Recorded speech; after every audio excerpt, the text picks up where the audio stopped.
Okay, so just a few disclaimers. I'm going to show some pictures of nutrition products like Ensure, for example. I am not funded by any of these companies. The information that I present today is very much a broad overview of the recommendations while you're on treatment and off. But it should not replace any medical advice that your oncology team provides to you. Even though I've had some experience, a good amount of experience and background with oncology nutrition, I'm not an expert. I don't know all the answers to your questions, but I love learning about your questions and I love researching. So please feel free to email me any of those questions or talk to your medical team about them as well. So I'm hoping that today, after this presentation, you'll be better able to strategize for best nutrition on treatment, because there is a difference between nutrition on treatment and off. So I wanted to make some points with both of those in mind.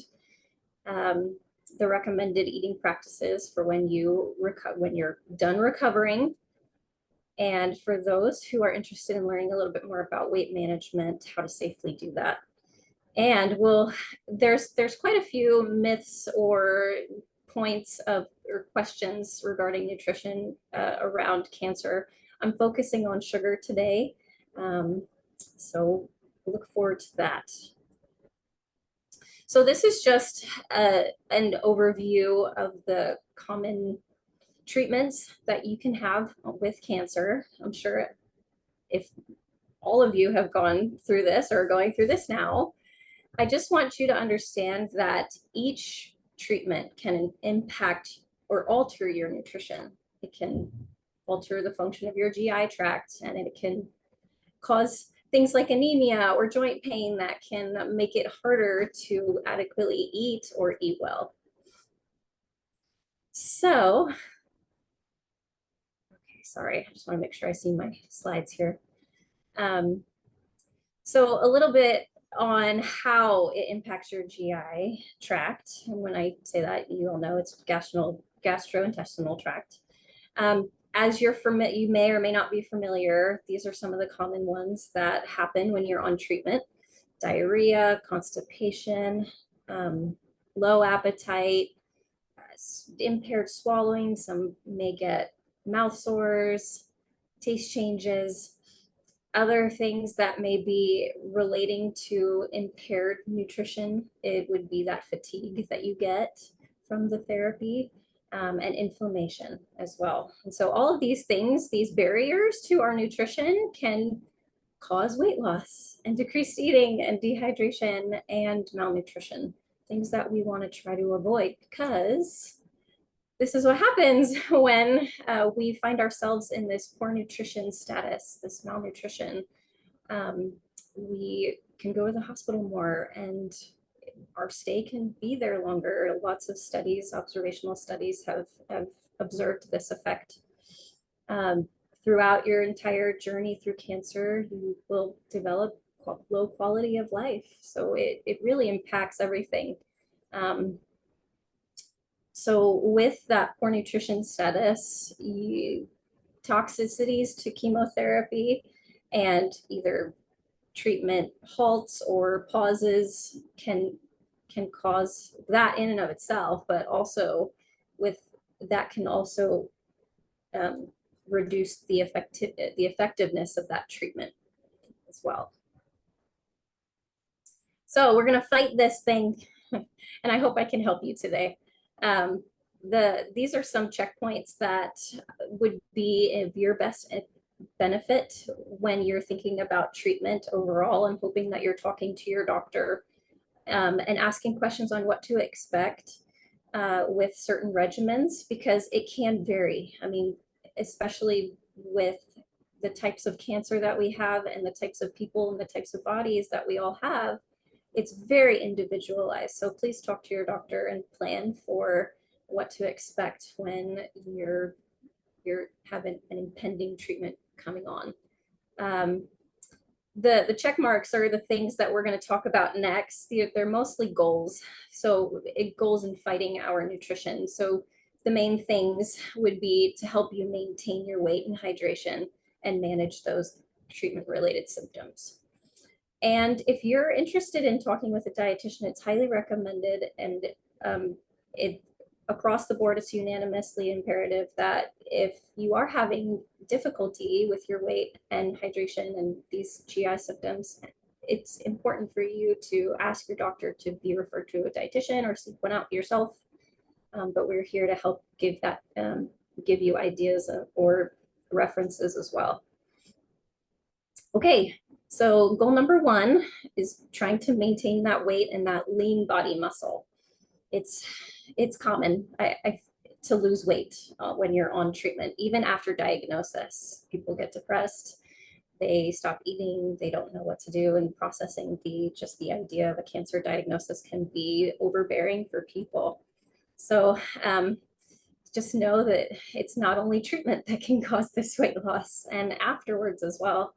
So just know that, and know that when you're on treatment, your needs for nutrition go up. So that's why it's very easy to lose weight. I get patients that come into the hospital and I ask about if they've lost any weight, and they're happy about that because for whatever reason they haven't been able to get off the weight, or they need to take off the weight, but they haven't been able to until they've had this treatment that's really causing them to lose that muscle and that weight. But I would say don't do it, especially not when you're on treatment, just because that can cause some impaired recovery and that effectiveness of that treatment. It can cause some complications there, and may even set you up for more symptoms related to that treatment. So trying to maintain the weight while you're on your treatment and focusing on weight loss after your recovery. So fighting it. I'm sure many of you have thought, I'm just not going to eat it all. Try to fight it by frequently trying to get yourself to eat something or to stay hydrated, and track your weight. If you're losing too much, talk to a doctor or try to manage it yourself. Try to plan other things that will help you curb that weight loss. So here are some suggestions on how we can do that. So to keep in mind that when you're eating if you're eating meals or you're eating snacks, definitely encouraging snacks in between your meals. People may think they're not active, they're not moving around, so they don't need much calories or protein. They're thinking that it's going to cause them to lose weight or to gain weight, sorry. But considering, they don't necessarily consider that there's a lot of inflammation and the body's constant effort to try to heal what the chemotherapy is damaging in our body. So definitely getting a snack as you can and trying to make them pretty nutrient dense. And what I mean by that is adding some higher calorie, higher protein additives to it, or just food items to it.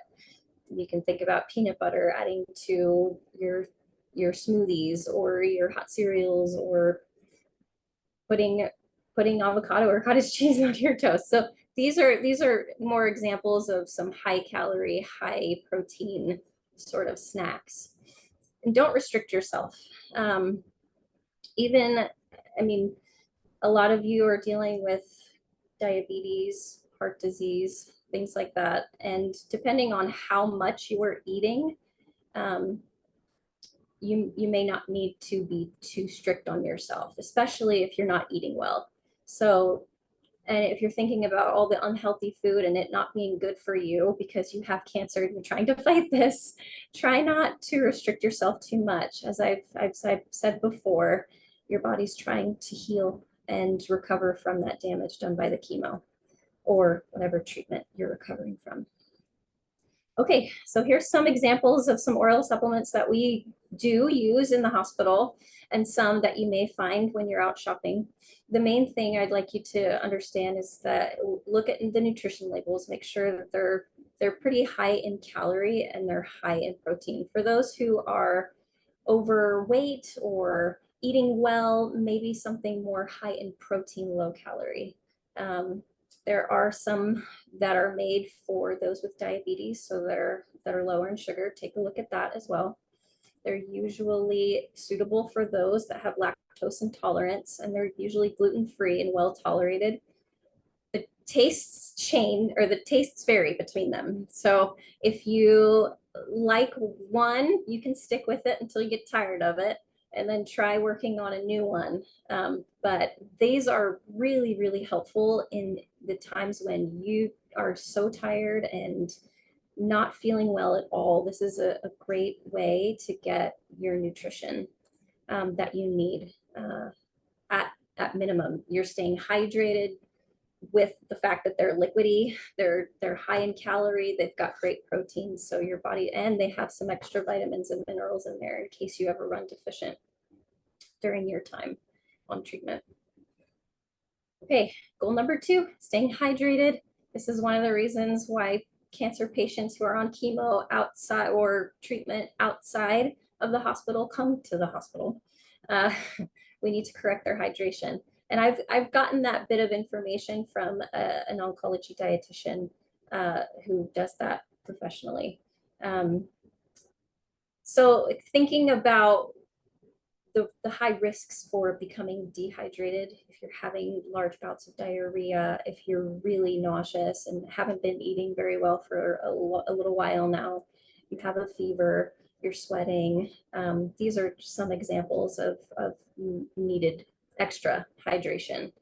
So the general recommendation is to get the same amount of milliliters of fluid that you do with your calories. So for instance, if you're eating 1,800 calories, a day, then you're hopefully getting at least 1,800 milliliters of fluid. And if you were to turn that into ounces, it's about 8 cups. 8 to 10 cups is usually pretty much the norm throughout, just making sure you're getting that on treatment as you can. Thinking about electrolytes, if you've really lost a lot of fluid and you're not feeling well, we do have there are some clear versions of Ensures that you can try. There's those powders that have added electrolytes to them. We'll talk about this a little bit more as we discuss constipation and diarrhea. But trying to consider hydrating between meals or sipping frequently. And just keeping hydrated if you really can't eat. Okay, so now we're going to move on to trying to manage those nutrition impact symptoms, those symptoms that affect our GI tract. I encourage you, if you haven't seen this booklet yet, go on to the National Cancer Institute's website, it's cancer.gov, and download this free booklet or get a nice printed one. We're going to only be talking about a few of these, but they have more symptoms that they address and that they give information for nutrition. But today, where the check marks are, that's what we're going to be talking about. So that includes fatigue, low appetite, or early satiety, nausea, vomiting, and constipation and diarrhea. So fatigue. A lot of social media coverage on fatigue from what I've been seeing. A lot of dietitians on social media helping cancer patients understand how to manage this common side effect from treatment.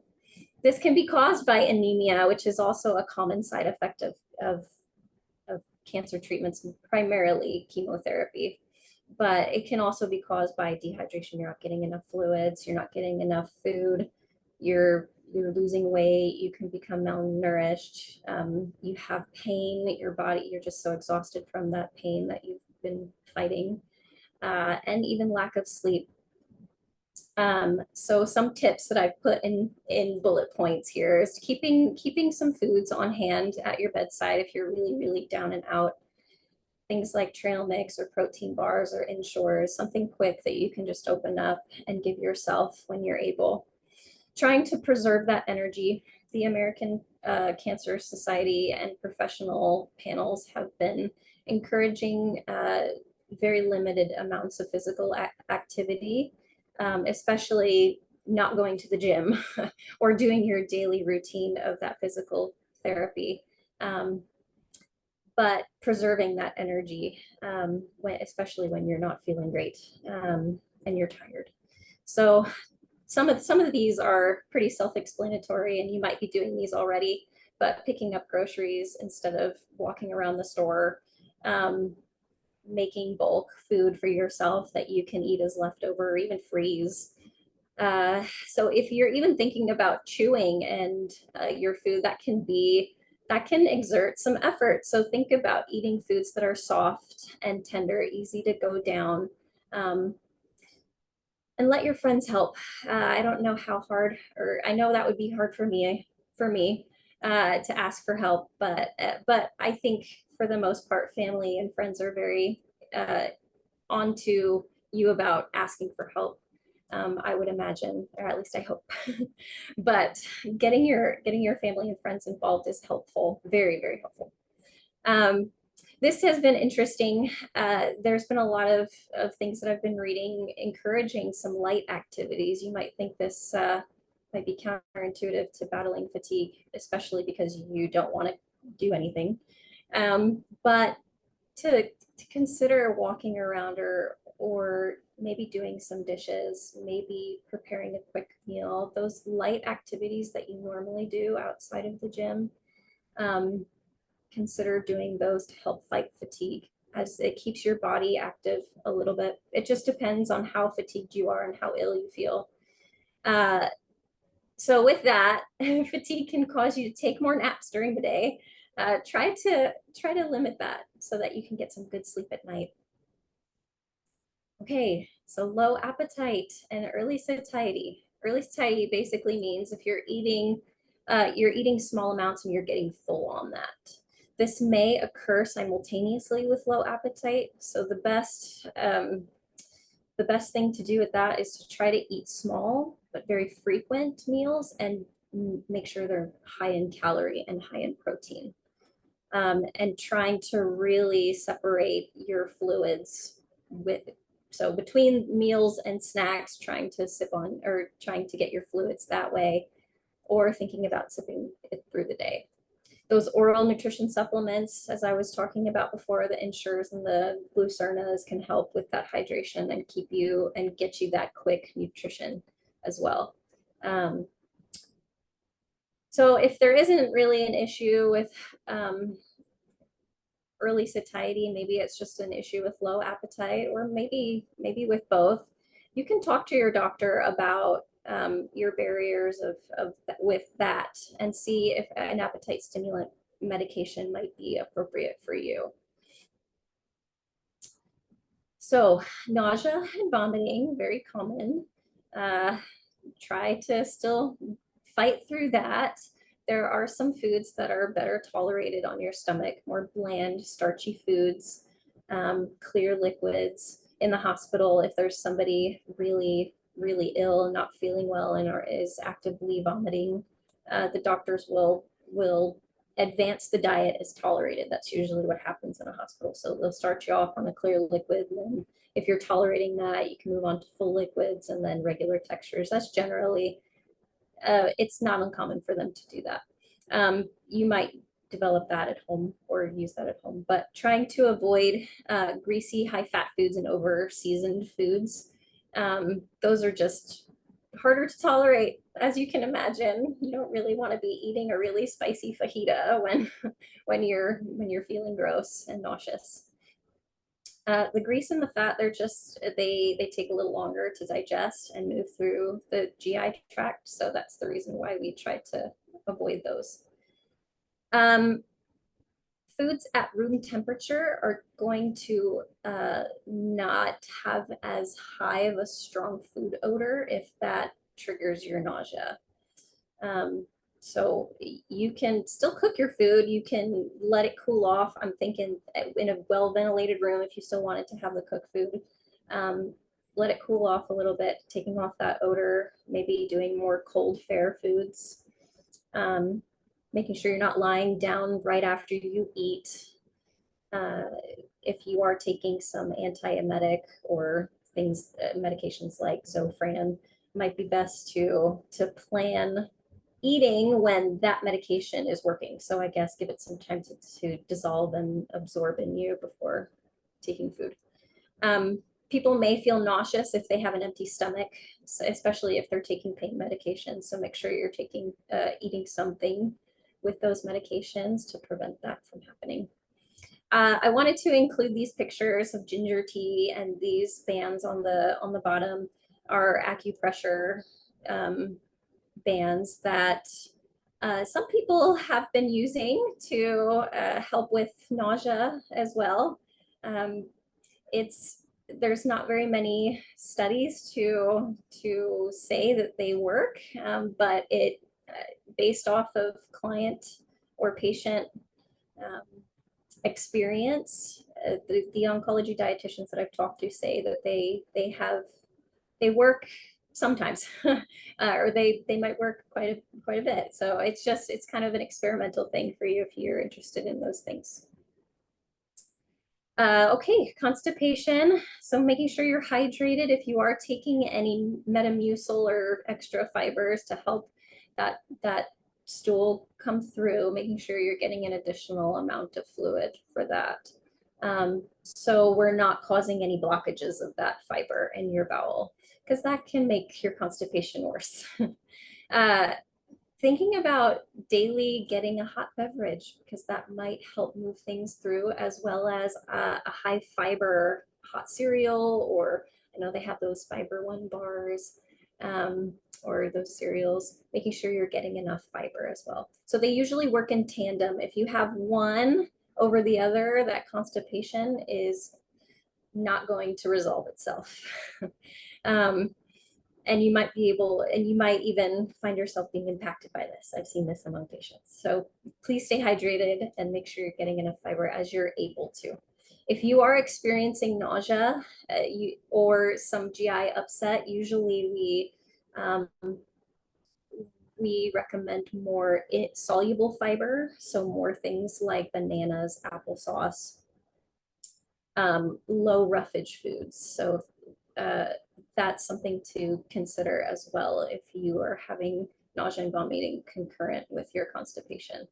Um, so we talked about, okay, so just some physical activity that might help move things through, stool softeners or medications, giving yourself some time in the bathroom to get things going, and to report to your doctor if you've had any issues with your bowels moving. Okay, diarrhea.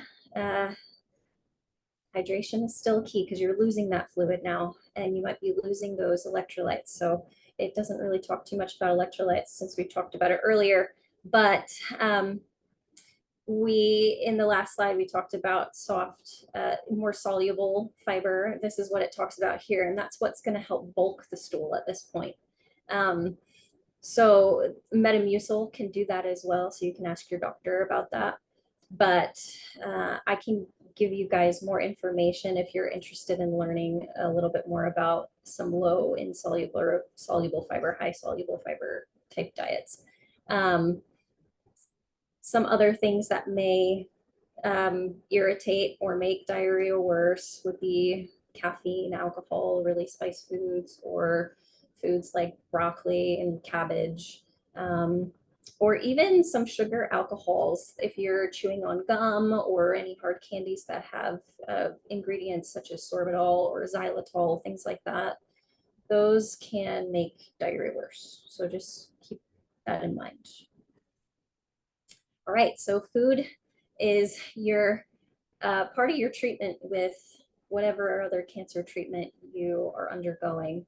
I want you to keep that in mind. So it's something that we want to try to apply even though you're not feeling very well. So food is our medicine. and for recovery. And so now changing gears to what we can do to eat well off treatment is what we're going to talk about next. So I'll talk to you about some of the recommendations as you have recovered from your treatment and see how food can be our medicine there. So the World Cancer Research Fund is a group of international professionals who analyze research based on nutrition as it relates to cancer. And so it's an excellent report. It's very detailed and they're very transparent and scientific. If you want more detail and more science behind the recommendations that we make as healthcare professionals, it's great. It goes even to the types of cancer that you have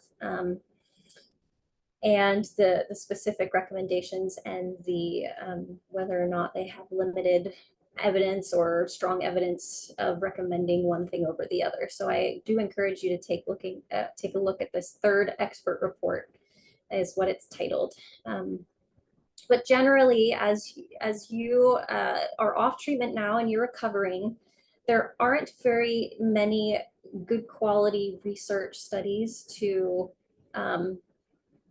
show that nutrition can benefit or harm survival after you've stopped treatment. So the panel of judges have recommended that survivors after they've experienced or undergone treatment to follow the recommendations for preventing cancer.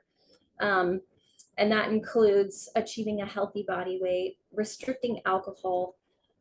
This might be hard for those that like their alcohol, just because they haven't been able to find a beneficial amount or a safe amount of alcohol when it comes to cancer risk in general.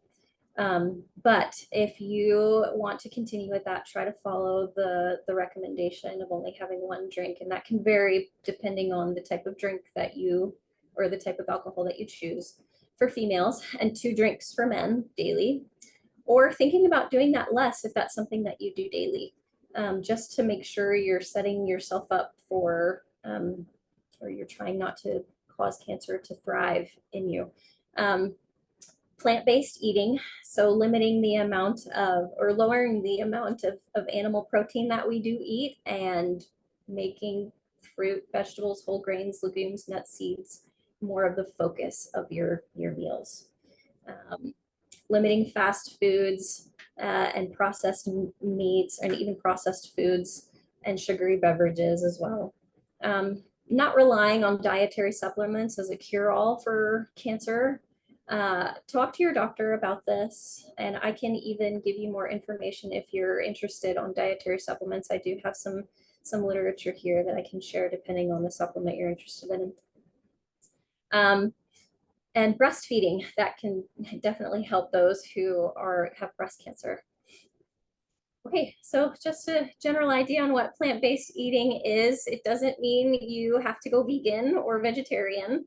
But it does encourage you to get 5 cups of fruit and vegetables a day, going a little bit more heavy on the vegetables than the fruit, getting about 2 to 3 cups of whole grains, and incorporating those plant proteins.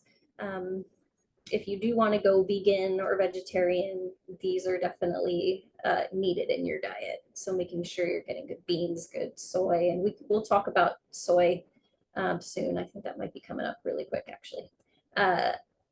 And just your quinoa is a great source of protein. With dairy, there hasn't really been any observation of detriment to cancer risk or cancer reoccurrence. So we always encourage some dairy to make sure you're getting good calcium. If you're interested in not staying away from that dairy, I recommend a soy milk just because it has good protein in it. The other milks like cashew milk or almond milk, you have the calcium, which is good, but it's really much calcium water.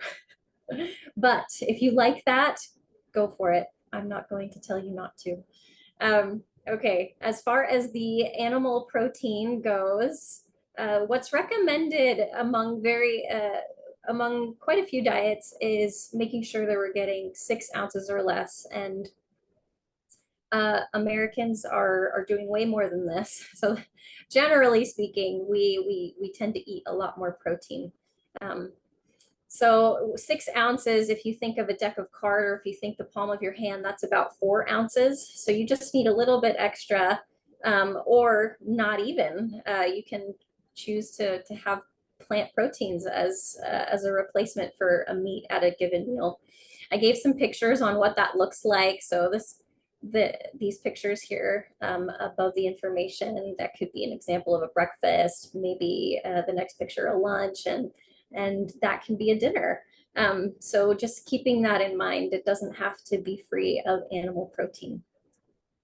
The Cancer Dietitian is a great resource also for this, for learning a little bit more about plant-based diets and anything nutrition related when it comes to cancer. She is a great resource. So I encourage you also to take a look at cancerdietitian.com. But she made a nice table of comparing the different diets that we have out here. Now, these are all evidence-based, so meaning there have been some strong research to show a pattern of their benefits when it comes to a lot of different things, not only cancer, heart disease, diabetes, things like that. But if you notice how much meat in red, not very much. It looks like the MyPlate, what the USDA is encouraging is more protein or more animal allowance than the others.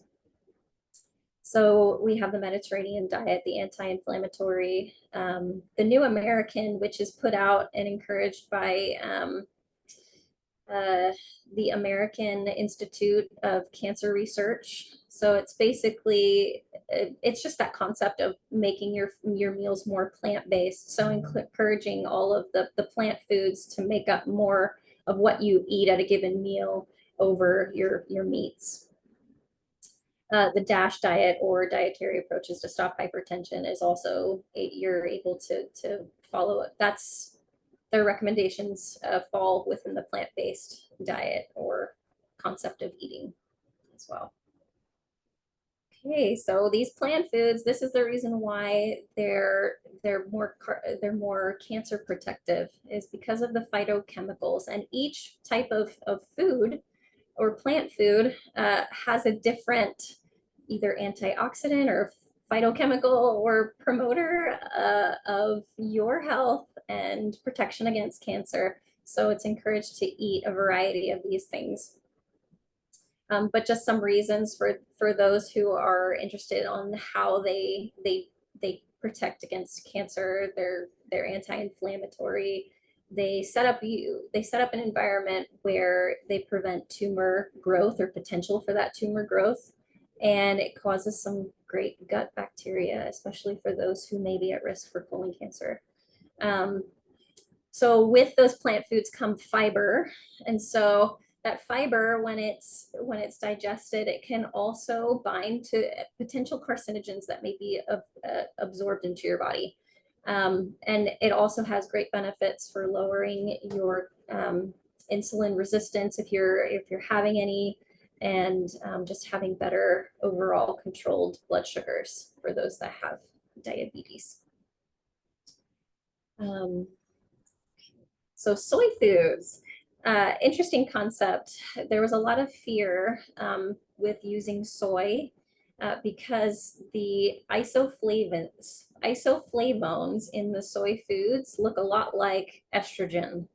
And this is primarily for those who have breast cancer, more applicable for those that have breast cancer. But I know a lot of people cross the lines and restrict themselves on soy if they don't even have breast cancer. But a lot of studies have been done to look at women in Asian countries and looking at the cancer risk there. And they've been able to find that it's actually a benefit, that even though it looks a lot like estrogen, it might be competing with the estrogen to cancer receptors. but they can't say the same thing if we're taking it as a supplement. So that's clearly stated in research that it's not recommended taking these isoflavones from soy or sourced from soy foods as a supplement. So still ongoing research, it's conflicting, but generally speaking, it's more beneficial for you to eat your soy and get the benefit from that. And here's some examples of what some of those servings would be.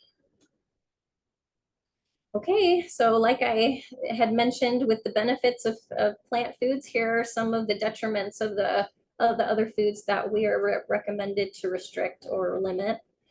So this is where I get a little nerdy. I like to explain a little bit more of the chemistry involved or the physiology going on, but alcohol likely disrupts the DNA. It's an oxidant. So if you think about antioxidants, this is something that may cause damage, whereas the phytochemicals can prevent that damage and it can be more protective. There's also some idea that alcohol might be something that carries carcinogens and and carries it around your body more so than I guess fluids would, any other fluid would. But I guess that is yet to be proven by any studies. So red and processed meats, as you're cooking these meats, the char, if you're grilling, and I know we're all Californians, I think, but a lot of us like to grill. So if you have a habit of grilling, I'd probably say limit that, especially because you're putting yourself at risk from not only that char that develops on the outside of the meat, but red meat also has that heme iron that also can turn carcinogenic as it's digested in our body. Not saying to restrict it completely, but just know that that is what could be happening. So with sugary beverages like sodas or juices, it basically is it can cause a higher risk of cancer reoccurrence or cancer just because weight gain and obesity is also tied to cancer. So keep that in mind. Try to do some non-sugar drinks. Maybe you can infuse your waters, or diet sodas are seen to be okay. But thinking about that. Tobacco wasn't really mentioned in any of the literature just because I think it's common knowledge for us to know the link between tobacco and cancer, but there are still some people that smoke. But the fact that the general population has smoked less, we've also seen a reduction of total cancer incidence in the United States. So just keep that in mind. The thing that may be current day tobacco per se for cancer risk would be obesity and being overweight. So that's one thing that dietitians and healthcare professionals are helping our cancer patients work on. Okay, so moving along, so we just got done with our plant-based talks and some of the benefits and the harms. Now we're going to move on towards managing our weight. And I realize I have only a couple minutes left, so I'll go through these pretty quickly so that we can get to the sugar bit. But for those that want to lose weight, it can be complex and it can be risky. Please don't think that if you're losing a lot of weight really fast, that's going to be beneficial for you, because you might lose that low muscle tone.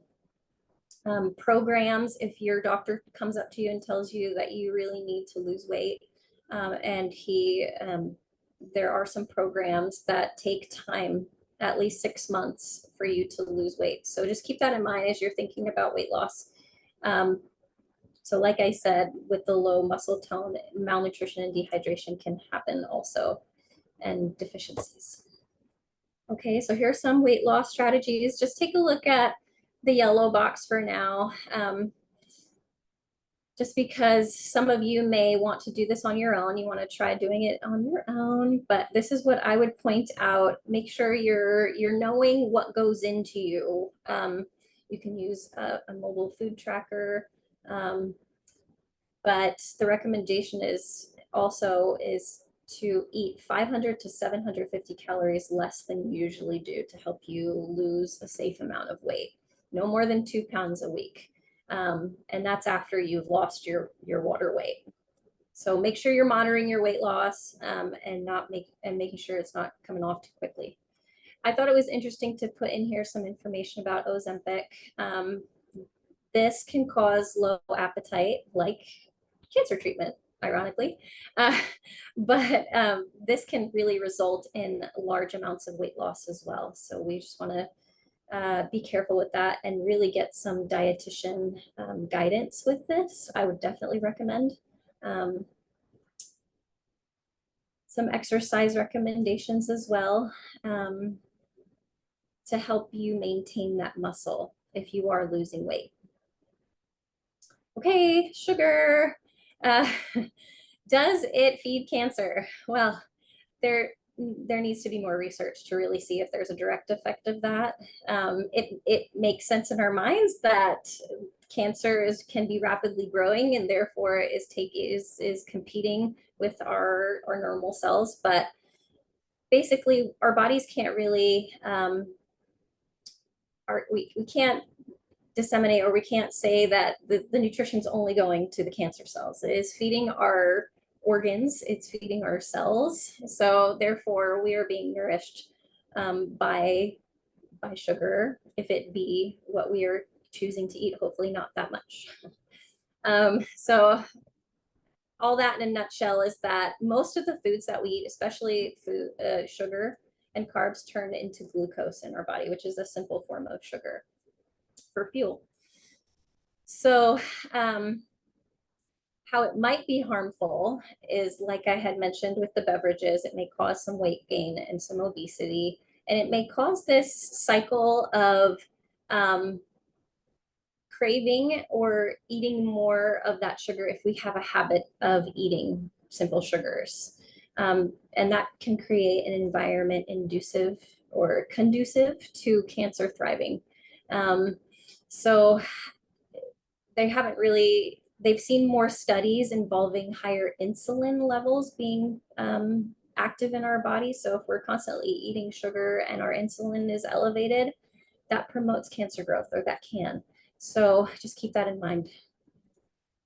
Don't worry about sugar if you're not eating well on treatment. I get lots of people that are still worried and restricting themselves while they're also fatigued and nauseous on treatment. Here are some added sugar recommendations for the general population, but also the Cancer Society has also endorsed this as well. So if you're on a 2,000 calorie diet, no more than 50 grams of added sugar. And so how you can look at this, this is some nutrition fact way of reading these.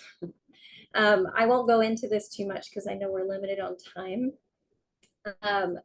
But if you want more information, it will be on my source page.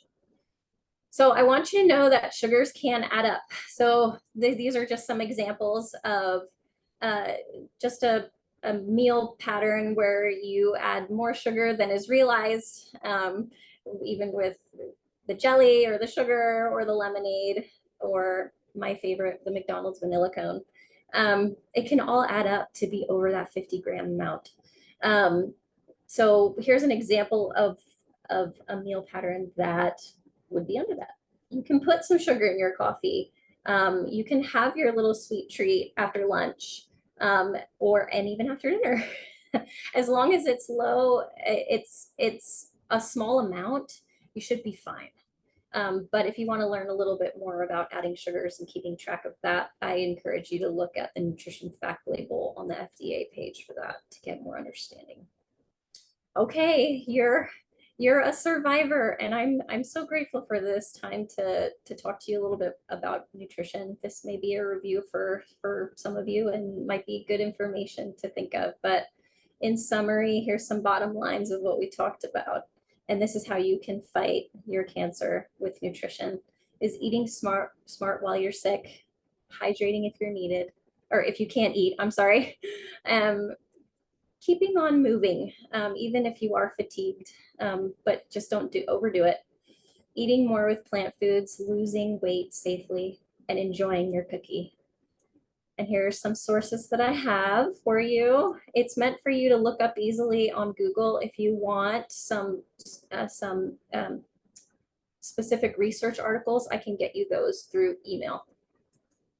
All right, thank you, everyone.